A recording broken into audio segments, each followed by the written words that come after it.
کے بیٹھ کے چیخیں مارتے ہیں، لوگ خود نکل رہے ہیں۔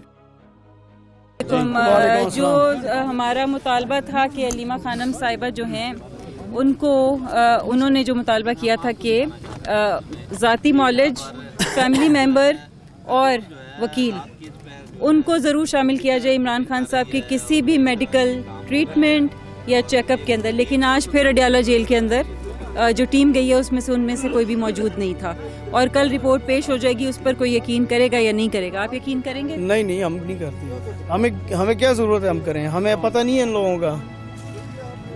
تو پھر کیا ہونا چاہیے؟ کیسے آپ لوگ ادھر دھرنا دیے بیٹھے ہیں، پارلیمنٹیرینز وہاں پارلیمنٹ میں لاک ہیں، کچھ لاجز میں لاک ہیں، کے پی ہاؤس میں گنڈا پور صاحب اور سہیل آفریدی صاحب لاک ہیں، عوام باہر آنا چاہتی ہے اور کچھ لوگ اپنے جذبے کے تحت یہاں پر موجود بھی ہیں، مومنٹم بن رہا ہے، لیکن جو کلیش ہے وہ تو ختم نہیں ہو رہا۔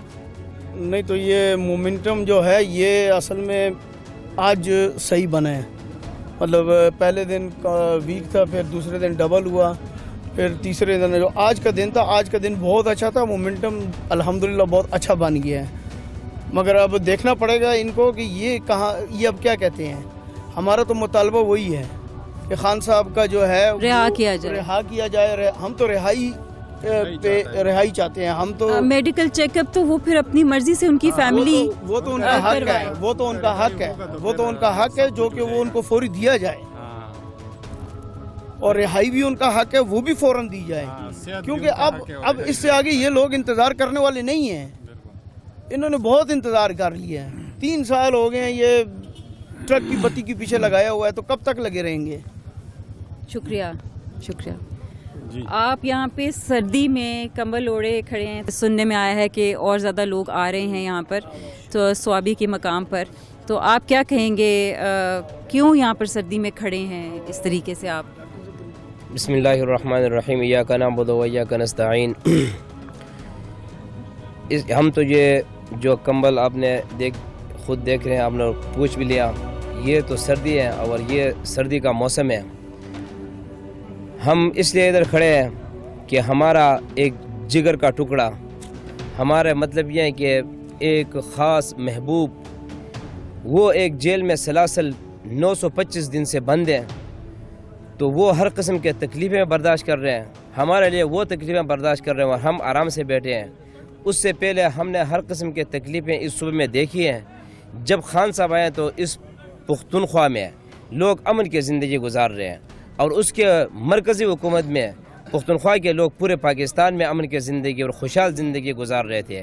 ابھی ہم جب پنجاب جا رہے ہیں تو یوں ہم محسوس کر رہے ہیں جیسے کہ ہم کوئی دوسرے ملک کے پردیسی ادھر آئے ہوئے ہیں، ہمارے ساتھ وہی سلوک بھی ہو رہے ہیں۔ تو ابھی ہمیں جو اطلاع ملی تھی کہ خان صاحب کی آنکھ ضائع ہو چکی ہے، مطلب کہ اس کی بینائی چلی گئی ہے، تو اس کے لیے ابھی عوام نے کسی قسم کے حکم کے یا کسی قسم کے اپنے لیڈروں کے کوئی انتظار نہیں کیا، اور یہ ہمارا لیڈران بھی کہہ رہے تھے کہ وہی دن سے ڈرو، جس دن کوئی ورکر اور عوام بغیر کسی اطلاع کے نکل جائے تو وہ بہت سخت اور وہ بہت خطرناک دن، برے دن ہوں گے، لیکن کوئی نہیں مان رہا تھا۔ آج وہی سلسلہ شروع ہو چکا ہے خیبر پختونخوا، بلکہ پاکستان میں بھی ہر جگہ میں نکلا ہوا ہے، اور یہ ہم چاہتے ہیں کہ خان صاحب وہ کہہ رہے کہ ہم علاج معالج اس کے کر رہے ہیں، یہ کوئی احسان نہیں ہے، یہ انسان کے زندگی کا ایک حق ہے کہ وہ اس کو سہولت دی جائے، چاہے جیل میں کسی عام بندے بھی بیمار ہو جائے اس کو اسپتال منتقل کر دیا جاتا ہے، اس کا علاج کیا جاتا ہے، اس لیے کہ وہ ان کا حق ہوتا ہے۔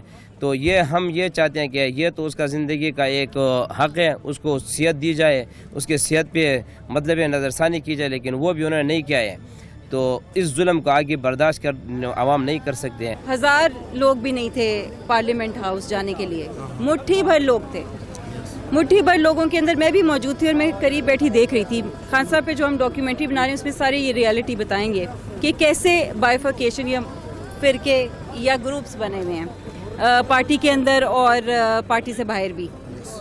کچھ طاقتیں آنے دینا چاہتی ہیں، کچھ طاقتیں خان کو باہر نہیں آنے دینا چاہتی۔ تو انہوں نے جو پولیس والوں نے بات کی، انہوں نے کہا کہ میڈم اگر آپ یہاں پہ 1 لاکھ لوگ لے آئیں ہم بھی آپ کے ساتھ مل جائیں گے، لیکن جب تک مٹھی بھر لوگ ہوں گے تو ہم کیسے ان کو مزاحمت کرنے دیں؟ انہوں نے ڈنڈے نہیں چلائے لیکن انہوں نے آگے بھی نہیں جانے دیا. تو کیا آپ یہ اس بات کی گواہی دیتے ہیں, اس بات کی ضمانت لیتے ہیں کہ آپ اتنی پبلک سڑکوں پہ اکٹھی کر لیں گے کہ کسی کی بھی نہ چلے, اس پبلک کے آگے کسی کی نہ چلے, خان صاحب کو ان کو رہا کرنا پڑے؟ دیکھ جنید اکبر صاحب بار بار ایک بات کر رہے ہیں اپنے پریس کانفرنسوں میں کہ ایک ایسا وقت شاید آ جائے اگر آپ نے ہوش کے ناخن نہ لیے کہ پھر ہماری بس سے بات نکل جائے گی, تو وہ آ جائیے. کیونکہ آج یہاں پہ میں لیڈر نہیں ہوں, کوئی اور لیڈر نہیں, ہم یہ سارے لیڈر ہیں. ہمارے سامنے M P As, M N As, minister, وزیر, مشیر, اس کی کوئی حیثیت نہیں. ہمارے لیے عزیز عمران خان ہے. اگر عمران خان کی آنکھ کے ساتھ یہ ہوا, عمران خان کی جان کے ساتھ کوئی زیادتی ہوتی ہے, تو اس سے عزیز ہمیں کوئی نہیں ہے. ہمارا شارٹ میسج ہے, یہ دھرنا عمران خان کی رہائی کے ساتھ مشروط ہے اور وہ باحفاظت طریقے سے باہر آ جائے. اور اس دوسری بات جو اسلام آباد کی M N As, M P s کی بات کر رہے ہیں, میں کو ایک بات بتاؤں. ایم این ایز اسلام آباد میں بیٹھے, ایم پی ایس اسلام آباد میں بیٹھے. میں محترم محمود خانہ چوزے کی میں بڑی قدر کرتا ہوں کیونکہ وہ ایک پختون مشر بھی ہے. اس طرح میں آپ کو بات میں یہ کویسچن آپ کو بتا رہا ہوں. ابھی میں نے اس کے لیے پیغام خصوصی اپلوڈ کیا ٹویٹر پہ. محمود خانہ چکزئی ہو گیا, علامہ ناصر عباس ہو گیا. دیکھ ایک وہ اہل تشیع برادری کا وہ سربراہ ہے, ٹھیک ہے, ایم ڈبلیو ایم ایک بڑی پارٹی ہے اپنے اس کے جو اہل تشیع برادری ہمارے بھائی جو ہے. تو محمود خانہ چکزئی سے بھی میری یہ گزارش ہے اور علامہ ناصر عباس سے کہ آپ اپنے پبلک کو, بلوچستان میں محمود خانہ چکزئی چلتا ہے, اس کی پارٹی ہے بہت بڑی وہاں پہ لوکل سطح پہ, تو وہاں پہ وہ کال دے دے. علامہ ناصر عباس جہاں پہ اہل تشیع برادری ہے ان کو کال دے دے کہ اس دھرنے کو جوائن کرے. تو یہ ہماری ڈیمانڈ بھی ہے اور انشاءاللہ یہ چیز چلے گی اور انشاءاللہ یہ آگے بڑھے. آپ کے خیال میں کیوں کال نہیں دے رہے؟ ابھی وہ کس بات کا انتظار کر رہے ہیں؟ وہ تو لاکڈ ہے اندر, اب وہ کیا کرے پھر؟ تو یہ تو میں آپ کو بات بتاؤں نا, یہ تو اب ان سے پتہ چلے گا. میں نے ابھی وہ ویڈیو جاری کیا, ابھی میرے ساتھ شاید وہ رابطہ بھی کرے.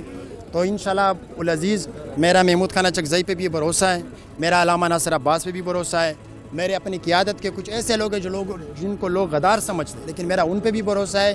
جو بڑی بڑھ کے مارتے, میرا ان پہ بھروسہ نہیں ہے. دوسری بات جو میں آپ کو بتا رہا ہوں کہ محمود خانہ چکزئی جو ان کو متنازع کرنے کی کوشش ہماری اندرونی مافیا, اندرونی اسٹیبلشمنٹ نے پچھلے دنوں کیا. ان کو بیٹھا کے میڈیا کے سامنے کہ عمران خان صحت مند ہے. یہ بیان کا بعد میں اندازہ ہو جائے گا کہ یہ بیان کن لوگوں نے دلوایا اور کن لوگوں نے ان کو متنازع کرنے کی کوشش کی. اچھا, آپ کے خیال میں بیان دلوایا گیا, یہ ہو سکتا ہے انہوں نے اتنی خوبصورتی سے ان کو اتنی کنونسنگ وے میں ان کو اس طرح سے سمجھایا ہو یہ بات کہ وہ یقین کر گئے ہوں کہ خان صاحب ٹھیک ہیں؟ خان صاحب ہمیشہ کہتا ہے کہ میری والدہ نے مجھے کہا کہ آپ اتنے سیدھے ہو کہ آپ بھروسہ جلدی کرتے ہو, اس لیے آپ مار کھاتے ہو. تو جو بندہ سیدھا ہوتا ہے, میرے جو محمود خانہ چکزئی, یہ وہ دن یاد ہے جب عدم اعتماد آ رہا تھا, یہ پی ڈی ایم کا ایسا تھا. لیکن میرے سامنے محمود خانہ چکزئی نے علی وزیر کو کہا تھا کہ آپ ووٹ نہ ڈالو کیونکہ آپ کا لڑائی اگر اسٹیبلشمنٹ کے ساتھ ہے تو یہ جو عمران خان آج لڑ رہا ہے, یہ کسی نواز شریف اور ان کی لڑائی نہیں ہے, یہ عمران خان اور باجوہ کی لڑائی ہے. ووٹ نہ ڈالو, مجھے یہ چیز پہ یقین ہے. Thank you. اتنے لوگ آپ جمع کر سکیں گے کہ حکومت مجبور ہو جائے خان صاحب کو رہا کرنے پہ؟ بسم اللہ الرحمن الرحیم. ایاک نعبد و ایاک نستعین. بالکل, یہ آج ہمارا تیسرا رات ہے اور دن بدن ہمارا اسٹرینتھ بڑھ رہا ہے. لوگ کوئی سوات سے آ رہا ہے, کوئی وزیرستان سے آ رہا ہے, کوئی چترال سے آ رہا ہے, اور یہ ہماری بیس کیمپ ہے. یہ ساتھ میں 1 کلومیٹر میں اٹک ہے اور انشاءاللہ ہم سارے صوبے سے ادھر ورکر اکٹھا کریں گے, یوتھ اکٹھا کریں گے. ایسے پھر ہم آئندہ کا عمل دیں گے, پھر چاہے جو بھی ہو جائے ہم آئیں گے اور انشاءاللہ پھر یہ اڈیالہ کے بھی ہم دیوال سے اینڈ سے اینڈ بجائیں گے اور ان کیوانوں کو بھی انشاءاللہ ان کا اینڈ سے اینڈ بجائیں گے. دیکھیں, کوئی کسی قسم کا نقصان تو نہیں ہم چاہتے کسی کا بھی. اگر آپ پرامن رہیں گے تو یہ سب سے بڑا میسج ہوگا.